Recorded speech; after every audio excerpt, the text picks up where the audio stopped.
আসসালামু আলাইকুম। আজকে আমি আপনাদেরকে রূপচাঁদা স্পেশাল ফ্রাই দেখাচ্ছি।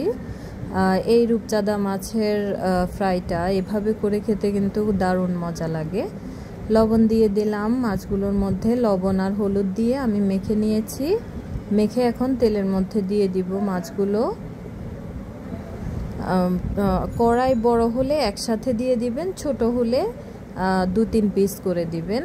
আমি একসাথে দিয়েছি মাছগুলো। এভাবে এক পাশ হওয়ার পরে আমি আরেক পাশ উল্টে পাল্টে দিচ্ছি। আর মাছগুলো কিন্তু ভালোভাবে ফ্রাই হওয়া লাগবে।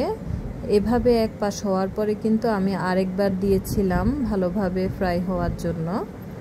এখন দেখুন ভালোভাবে কিন্তু ফ্রাই হয়েছে। আমি এখন নামিয়ে ফেলবো মাছগুলো। আমি পেঁয়াজ ভাজতে দিয়ে দিলাম তেলের মধ্যে। পেঁয়াজ একটু বেশি দিবেন, রূপচাঁদা এই রেসিপিটার মধ্যে পেঁয়াজ একটু বেশি লাগে। পেঁয়াজ দিয়ে আমি একটা রসুন কুচি করে দিয়েছি, বড় একটা রসুনকে আমি কুচি করে পেঁয়াজের সাথে দিয়ে দিলাম। এখন আমি পেঁয়াজ রসুনগুলোকে একটু ভালোভাবে নেড়ে চেড়ে দিচ্ছি। ভালোভাবে একটু ভাজা হয়ে এলে তারপরে আমি লবণ দিয়ে দিলাম পরিমাণ মতো। তারপরে দিয়ে দিব মরিচ। আমি মরিচ গুঁড়ো দিয়েছি 1/2 টেবিল চামচ থেকে কম, এবং হলুদও দিয়েছি 1/2 টেবিল চামচ থেকে কম। বেশি দিলে আবার তেতো হয়ে যাবে এজন্য।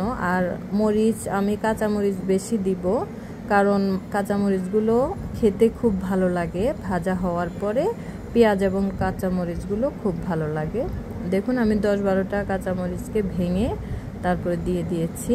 আদা বাটা দিয়ে দিলাম, ছোট 1 চামচ পরিমাণ দিব না, 1 চামচ থেকে একটু কম দিবেন আপনারা আদা বাটা বেশি দিলে ভালো লাগে না। এখন দিয়ে দিলাম বড় দুটো টমেটো কুচি করে দিয়ে তারপরে আমি এগুলোকে আবার ভালোভাবে নেড়ে চেড়ে ভেজে নিচ্ছি।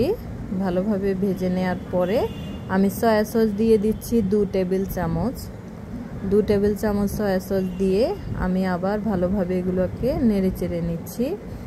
আগে কিন্তু কোনো পানি দিইনি, এখন আমি অল্প সামান্য পরিমাণ একটু পানি দিব।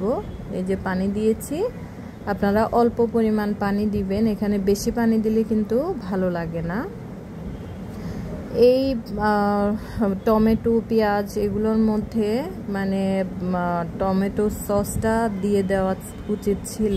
আমি টমেটো সসটা পানির মধ্যে পেঁয়াজ রসুনের মধ্যে দিইনি, তাই এখন ফাঁকে ফাঁকে দিয়ে দিচ্ছি 2 টেবিল চামচ পরিমাণ টমেটো সসগুলো আপনারা পেঁয়াজ রসুন যখন সয়া সস দিবেন পেঁয়াজ রসুনের মধ্যে তখন দিয়ে দিবেন। আমি দিইনি, তাই এখন দিয়ে মাছগুলোকে আবার একটু উল্টে পাল্টে দিব। সসগুলো দিয়ে এখন ভালোভাবে আমি উল্টে পাল্টে দিচ্ছি। দেখুন, দিয়ে আমি ঢেকে রাখবো। আর আগুন কিন্তু আমি লো মিডিয়ামে রেখেছি।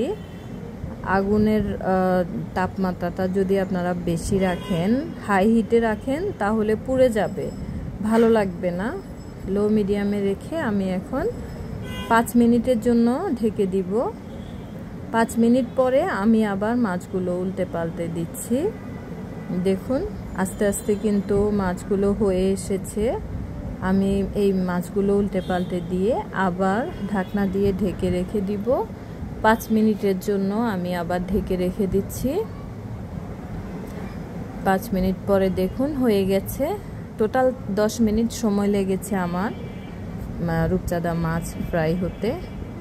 ডেকোরেশনের জন্য আমি সাজিয়ে গুছিয়ে সুন্দর করে আমি ট্রেতে নিয়ে নিয়েছি। কেমন লাগছে দেখুন। যখন একটা রেসিপি আপনারা তৈরি করবেন, সুন্দর করে ডেকোরেশন করবেন। আসলে ডেকোরেশনটা এমন একটা জিনিস, কেউ যদি নাও খেতে চায় সে কিন্তু তাকাবে, প্রশংসা করবে। আমি এখানে রূপচাঁদা মাছ নিয়েছিলাম 3টে, তো 3টে মাছের পিস এবং মাথা লেজ পিসগুলো সুন্দর করে সাজিয়ে দিয়েছিলাম। তো ভালো লাগলে লাইক কমেন্ট শেয়ার করবেন। আল্লাহ হাফেজ।